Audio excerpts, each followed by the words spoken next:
నేను చిన్నప్పటి నుంచి ఒక పావురాన్ని పెంచుకున్నా.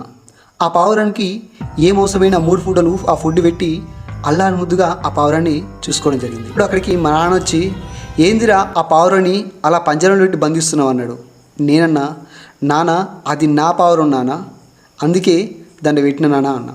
అప్పుడు మా నాన్నకు మాట్లాడు, అరే ఆ పంజరంలో పెట్టి చూస్తే నీ పావురం ఎట్లయితుందిరా, దాన్ని వదిలేరా అన్నాడు. నేనన్నా, వద్దు నాన్న ఎగిరిపోతా అన్నాడు. అనేసరికి మా నాన్న చేసి ఒక్కసారి ఆ పంజరాన్ని ఓపెన్ చేసిండు. ఆ పావురం ఎగిరిపోయింది.